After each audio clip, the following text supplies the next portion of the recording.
تمام بہنوں کا تہہ دل سے استقبال ہے۔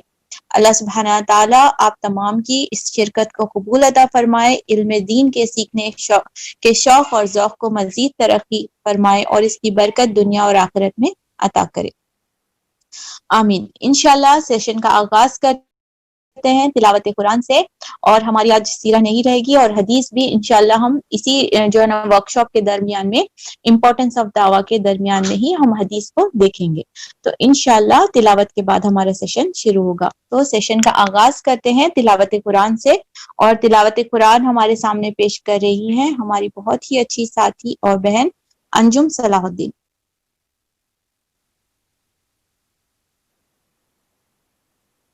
انجم بجی انمیوٹ کر لیجیے پلیز۔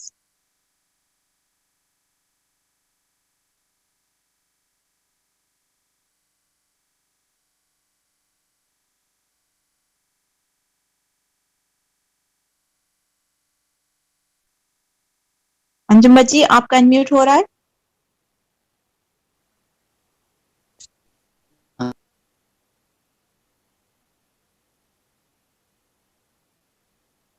شاید نہیں ہو پا رہا ہے سے۔ جی جی السلام علیکم۔ السلام علیکم۔ وعلیکم السلام۔ جی شروع کریں۔ جی سورہ آل عمران آیات 108 to 110 تلاوہ۔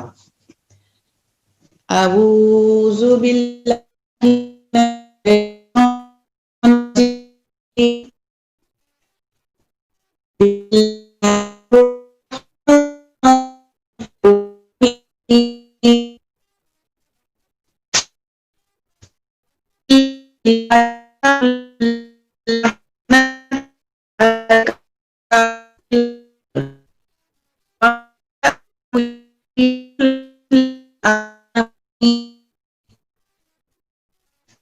وَلِلَّهِ مَا فِي السَّمَاوَاتِ وَمَا فِي الْأَرْضِ وَإِلَى اللَّهِ تُرْجَعُ الْأُمُورُ كُنتُمْ خَيْرَ أُمَّةٍ أُخْرِجَتْ لِلنَّاسِ تَأْمُرُونَ بِالْمَعْرُوفِ وَتَنْهَوْنَ عَنِ الْمُنكَرِ وَتُؤْمِنُونَ بِاللَّهِ وَلَوْ آمَنَ أَهْلُ الْكِتَابِ لَكَانَ خَيْرٌ لَهُمْ مِنْهُمُ الْمُؤْمِنُونَ وَأَكْثَرُهُمُ الْفَاسِقُونَ۔ صدق اللہ العظیم۔ Translation: These are the ayah of Allah. We recite them to you in truth, and Allah wills no injustice to the Alameen. And to Allah belongs all that is in the heavens and all that is in the earth, and all matters go back for decision to Allah. You are the best of peoples ever raised up for mankind. You enjoin al-Maruf, all that Islam has ordained, and forbid al-Munkar, all that Islam has forbidden. And you believe in Allah. And had the people of the scripture, Jews and Christians, believed, it would have been better for them. Among them are the some who have faith, but most of them are fasiqun, rebellious. Sadaqallahul Azim. Assalamu alaikum. وعلیکم السلام ورحمۃ اللہ وبرکاتہ۔ جزاک اللہ خیر انجم بجی، اللہ سبحانہ تعالیٰ آپ کے مزید جو ہے علم اضافہ عطا فرمائے اور دنیا اور آخرت کی خیر عطا کرے۔ جی انشاءاللہ سیشن ہمارا شروع کرتے ہیں۔ تھوڑی سی ہماری ابتدائی کلمات ہو جائیں جس میں ہم اپنا ربط قائم کرتے ہیں، یعنی ایک کنیکشن جوڑتے ہیں کہ ہم نے یہ سیشن کیسے شروع کیا۔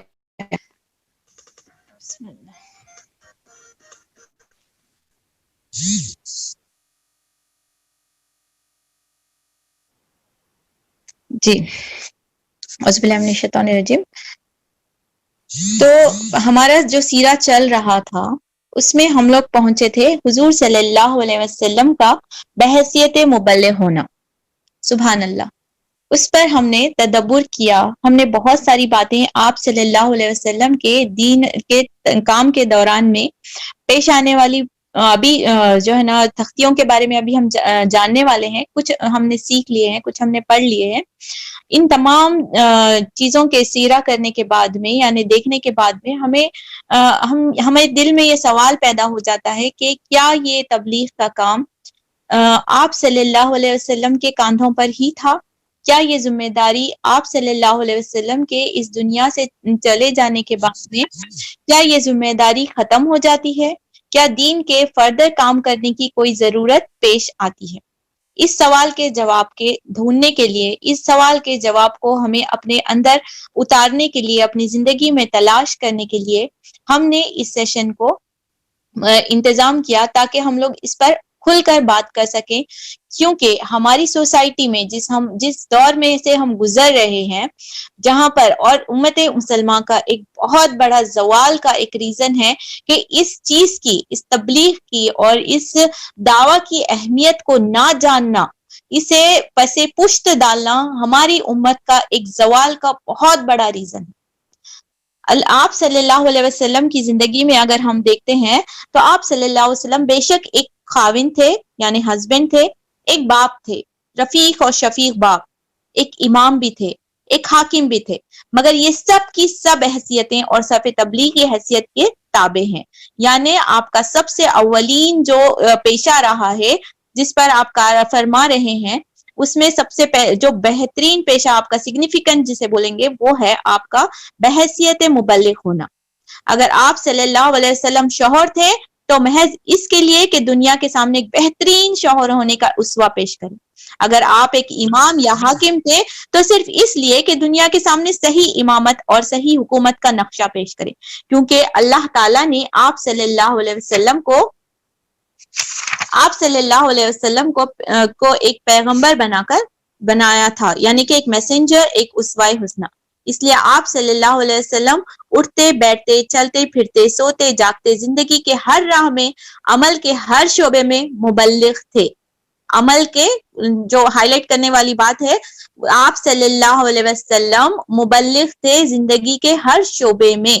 کون سے شعبوں کی ہم نے بات کی؟ بحیثیت خاوند ہونا، ہسبینڈ ہونا، بحیثیت باپ ہونا، بحیثیت امام ہونا، یہ تمام جو کیا بولیں گے سیکس آف لائف ہیں، ان تمام شعبوں میں بھی آپ ایک بحیثیت مبلغ تھے، یعنی کہ ایک رول ماڈل. آپ صلی اللہ علیہ وسلم کا ذکر اور فکر بھی تبلیغ تھا. سبحان اللہ.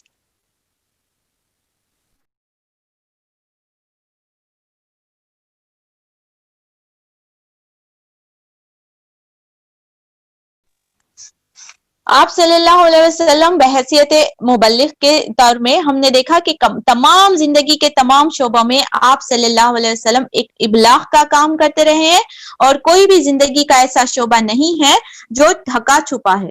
ایک کھلی کتاب کی طرح آپ نے اپنی زندگی کو، اللہ تعالیٰ نے انہیں ایسا پسند فرمایا کہ ان کی زندگی کے تمام کوشوں کو کھول کر ہمارے سامنے قیامت تک کے لیے کھول کر رکھ دیا، تاکہ ہمارے لیے وہ اسوہ ہو، وہ ہمارے لیے ایک رول ماڈل ہو. آپ صلی اللہ علیہ وسلم تبلیغ کا پیکر تھے، سراپا تبلیغ تھے. آپ صلی اللہ علیہ وسلم مبلغ پیدا ہوئے، مبلغ بن کر جیے اور تبلیغ کی راہ میں ہی نثار ہو گئے. سبحان اللہ. یہ تھا آپ صلی اللہ علیہ وسلم کی اس کردار سے انسپائر ہو کر ہماری یہ ٹاپک کی طرف چلنے کا مقصد. اب چلتے ہیں ہماری اصل ٹاپک کے موضوع کی طرف، امپورٹنس آف دعویٰ ان اسلام. کچھ چند سوالات ہیں اسپیشلی ان بہنوں سے جنہوں نے اپنے نام رجسٹر کروائے ہیں، وہ لوگ اس میں پارٹیسپیٹ کریں تاکہ ہمارا جو سیشن ہے تھوڑا انٹریکٹیو ہو جائے اور آپ کے بھی جو ہے نا دماغ پہ گردش ہو اور جو ہے نا خیالات جو ہے نا بیدار ہو اور ہم اس میں پریکٹیکلی انوالو ہونے کی کوشش کریں. تو جو بہنیں اس میں ہیں پلیز اپنا مائک انمیوٹ کریے گا انشاءاللہ اور ان چیزوں میں ضرور حصہ ڈالیے. کچھ سوالات ہیں میرے پاس ہمارے اپنے آپ کو جیسے موٹیویٹ کرنے کے لیے کہ ہم آخر کر کیا رہے ہیں. ایک دم سمپل سوالات ہیں، سیلف انالائسس کے ہیں یہ، انشاءاللہ ضرور حصہ ڈالیں گے. میرا فرسٹ سوال ہے، کوئی بہن والنٹری سامنے آ جائیں. جیسے ڈسکشن ہے، یہ سوال نہیں ہے، نہ کوئی دینی اس سے معیار ہے نہ کچھ بھی ہے، جسٹ ایک کامن کوشچنس ہیں جو ہم ڈسکس کریں گے اور تمام سامعین کو انشاءاللہ اس سے مستفید ہوں گے. تو جو لوگ نیمز لیے ہیں رجسٹریشن کے لیے اسپیشلی وہ لوگ اگر اپنے آپ کو انمیوٹ کر لے, کوئی بھی ایک سسٹر. جی دلشاد, السلام علیکم ورحمۃ اللہ وبرکاتہ, کیسے ہیں؟ وعلیکم السلام ورحمۃ اللہ وبرکاتہ. ماشاء اللہ, اللہ تعالیٰ آپ کو سابقون الاولون میں شمار عطا فرمائے. میرے کچھ سوالات ہیں, ہم بات چیت آمین. کریں گے ایکچولی, ٹھیک ہے.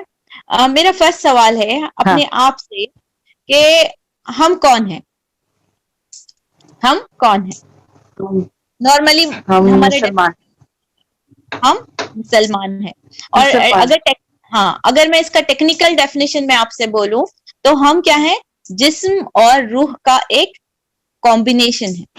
جسم اور ہاں. روح کے کمبینیشن کے ساتھ اللہ تعالیٰ نے ہمیں اس دنیا میں مخصوص وقت کے لیے بھیجا ہے, اور ہم اور یہ ہماری نصیبی ہے کہ ہمیں مسلمان بنا کر بھیجا ہے, نہ کہ جوئز اور یا پھر غیر مسلمانوں کے خاندان میں پیدا کیا. یہ ہماری ایک شناخت ہے جو نارملی ہم کو علم ہوتا ہے, ٹھیک ہے.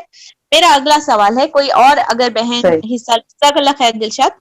سیکنڈ سوال ہے میرا, ایسے ہی چھوٹے چھوٹے سوالات ہیں, پلیز کم فارورڈ. میناز نے ہاتھ اٹھایا تھا, سسٹر میناز آپ انمیوٹ کر لیجئے. جی بہن, السلام علیکم ورحمۃ اللہ. وعلیکم السلام ورحمۃ اللہ وبرکاتہ. جی بہن, ہم ایک مسلمان ہونے کی حیثیت سے ہماری زندگی کا مقصد کیا ہونا چاہیے, یا زندگی کا مقصد کیا ہے؟ ہماری زندگی کا مقصد یہی ہونا چاہیے, جہاں تک آپ کے ساتھ میں کلاسز اتنے اٹینڈ کی ہوں میں نے, تو یہ ذمہ داری لگتی ہے کہ دین ہم سیکھیں اور دوسروں تک پہنچائیں. We are on a mission, اور ہم دنیا میں آنے کے بعد میں صرف اپنے تک ہی دین کو نہ رکھیں, جتنا ہم اپنا سیکھیں اس پہ عمل بھی کریں اور دوسروں تک یہ بات پہنچائیں اور ان کو بھی یہ کام جو ہے بتائیں. جی بہن, جزاک اللہ خیر, بہترین جواب. اللہ تعالیٰ اس کو قرآن میں فرماتے ہیں کہ ہم نے انسان کو کس کے لیے پیدا کیا ہے؟ اپنی عبادت کے لیے. سورہ مسرات میں ہم پڑھتے ہیں کہ وَلَقَدْ, کیا ہے وہ آیت کہ اللہ تعالیٰ نے ہم کو عبادت کے لیے پیدا کیا ہے, نتھنگ بٹ جسٹ عبادت کے لیے, اور جو ہے نا اپنے دین کو قائم کرنے کے لیے. جزاک اللہ خیر. اب میرا اگلا سوال ہے, آپ ہی رہیے گا انشاءاللہ, اسی کا کنٹینیوشن کا ڈسکشن رہے گا, کہ جب ہم کہتے ہیں کہ میری زندگی کا مقصد دین ہے, یعنی تبلیغ کا, جیسا آپ نے بتایا مشن جو ہے نا تبلیغ ہے, تو ہمارا فوکس کیا ہونا چاہیے, یا ہم زندگی کا کیسا ہمارا ٹائم ٹیبل ہونا چاہیے, شیڈیولڈ ہونا چاہیے کہ ہم اس کی طرف متوجہ ہوں؟